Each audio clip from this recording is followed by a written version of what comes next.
कोरबा में धान खरीदी का काम तेज गति से चल रहा है। जिले में 5 नए केंद्रों की स्वीकृति मिलने के बाद 54 केंद्रों में किसानों से धान भी लिया जा रहा है। कोरबा के इतिहास में ये पहली बार है जब खरीदी के शुरू होने से कुछ दिन बाद ही खरीदी शुरू हो चुकी है। उससे महज कुछ दिन बाद ही सभी केंद्रों में बोहनी भी हो चुकी है। शासन से कोरबा को 1,54,344 मीट्रिक टन धान खरीदी का लक्ष्य दिया गया है, जिसके मुकाबले अब तक की स्थिति में 12,000 टन धान खरीद लिया गया। वहीं उठाव की स्थिति भी काफी बेहतर है और 2500 टन धान का उठाव अब तक हो चुका है।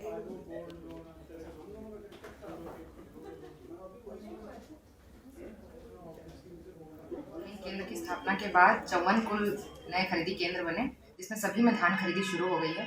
जिले का लक्ष्य था 15,43,44 मीट्रिक टन, जिसके विरुद्ध अभी 12,000 मीट्रिक टन की खरीदी हो चुकी है।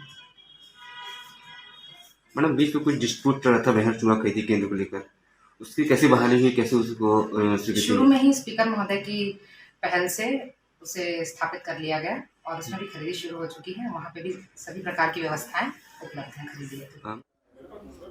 अविनाश प्रसाद हमारे साथ, हमारे संवाददाता और ज्यादा जानकारी के साथ इस समय जुड़ चुके हैं। अविनाश, धान खरीदी का काम तेज गति पर है, खुश होंगे बहुत किसान भी और इससे संबंधित तमाम अन्य लोग भी, पूरी की पूरी चेन। उम्मीद थी ऐसी होगा? तो आपको बताना चाहूंगा कि शासन की जो मंशा थी उसके अनुसार ही धान खेती का काम यहाँ शुरू हुआ। कलेक्टर महोदय के निर्देश पर जो जिला विपणन अधिकारी है जानवी दिखाए, उनके कुशल मार्गदर्शन में धान की खेती चल रही है।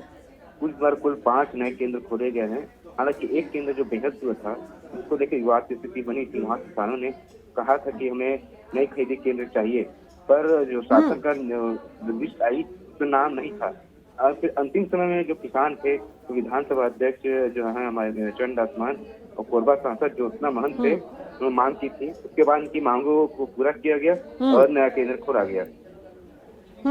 54 केंद्रों पर अभी फिलहाल खरीदी हो रही है और जिस गति से खरीदी हो रही है, लग रहा है इस बार किसानों को अच्छा खासा मुनाफा हो जाएगा। चाहते हैं कि जो किसान हैं खुद चाहते हैं कि काम तेज गति से हो, ना उन्हें रखना पड़े, हाँ। जल्दी टोकन कटे और उन्हें उठाव भी जल्दी हो। हाँ। बहुत तेज गति से यहाँ हो रही इनकी खरीदी। और उठाव, सबसे बड़ी बात उठाव भी अभी जैसी खरीदी है उठाव भी होते जा रहा है। तो कहने मतलब की जो 0% शॉर्टेज का जो इतिहास रहा है कोरबा का, इसको कायम रखना है, ऐसा जिला विपणन अधिकारी जानवी दिघारे का कहना है। अविनाश, क्या उठाव पूरी तरह से हो चुका है या अभी होना बाकी है कुछ जगहों पर? अभी तो शुरुआती दौर है।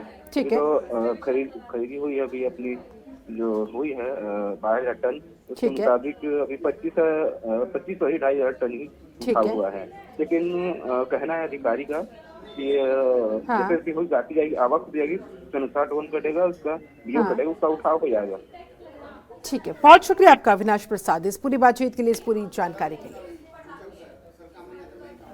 तो शुरुआत बहुत अच्छी हुई है, तेजी के साथ धान खरीदी हो रही है और इससे किसानों के चेहरे पर खुशी की लहर। उधर रायगढ़ में ट्रैक्टर की चपेट में आने की वजह से 2 युवकों की जान चली गई, जिसकी सूचना स्थानीय लोगों ने पुलिस को दी, एम्बुलेंस को दी।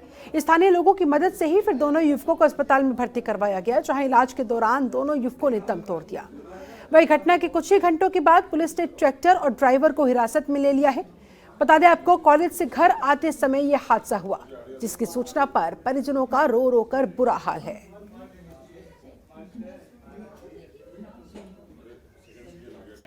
आज खोड़ातराई के पास एक वाहन दुर्घटना हुई है, जिसमें एक लड़का जेमाकांत माली और एक लड़की साधना मिश्रा की मृत्यु हुई है।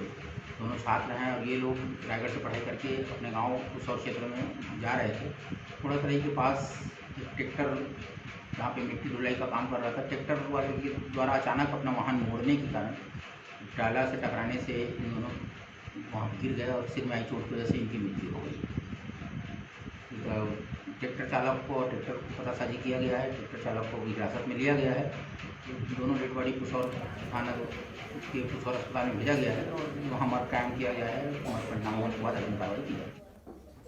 छत्तीसगढ़ में युवा महोत्सव तो होता है, लेकिन सिर्फ कहने के लिए, क्योंकि इसमें कितने युवाओं की भागीदारी होती है और कितने लोगों को इस कार्यक्रम की जानकारी है? इस महोत्सव को लेकर ना ही प्रशासन और ना ही खेल विभाग को किसी से कोई लेना देना। क्या ये विभाग सिर्फ सरकारी कैलेंडर में ही रह गया है या फिर औपचारिक मात्र भर है? इसमें कई युवा भाग तो लेना चाहते हैं, लेकिन इसका प्रचार प्रसार होता नहीं। इस वजह से लोगों को दिखता नहीं, पता ही नहीं होता कब होना है, कैसे होना है, क्या पूरी प्रक्रिया है, कैसे हिस्सा लिया जाना है। इस बारे में सरकार के लोगों से या फिर प्रशासन से पूछा जाता है तो दबी जुबान में यही आवाज आती है कि उनके पास फंड ही नहीं। लेकिन युवाओं को वोट बैंक के लिए सभी सरकारें लुभाने में जरूर लग जाती हैं।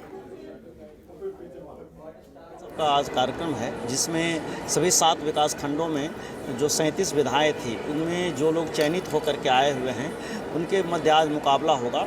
और उस प्रतियोगिता में जो आज चयनित होंगे उनका संभाग स्तरीय प्रतियोगिता में वापस में उनका मुकाबला होगा 5 जिले के बीच में। और वहां से चयनित होकर के फिर जनवरी में जब राज्य स्तरीय युवा महोत्सव होगा तो उसमें विभिन्न विधाओं में वो संभाग का और जिले का प्रतिभाग करेंगे। तो उसको चयनित करने के लिए आज सभी विधाओं में कलाकार अपनी कला का प्रदर्शन करेंगे और इसकी आज औपचारिक शुरुआत हो चुकी है। शाम तक सभी प्रतियोगिताएं हो जाएंगी और उसमें निर्णय भी आ जाएगा कि कौन लोग चयनित हुए हैं। जिला स्तरीय युवा महोत्सव का आयोजन किया गया है और इससे हमारे ब्लॉक स्तरीय जो युवा हैं जो अपने अपने क्षेत्रों में काफ़ी कुछ वहाँ पर कार्यक्रम करते हैं और 36-37 विधाओं के बारे में उन सब विधाओं के बारे में यहाँ पर अभी प्रतियोगिता में रखा गया है।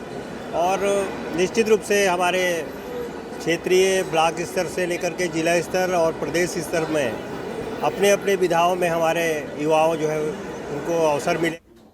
चलिए इसके साथ इस बुलेटिन में फिलहाल बस इतना ही। आप बने रहिए जनतंत्र टीवी के साथ। नमस्कार। खबरों के निष्पक्ष विश्लेषण के लिए सब्सक्राइब करें Janatantra TV and press the bell icon. Never miss any update.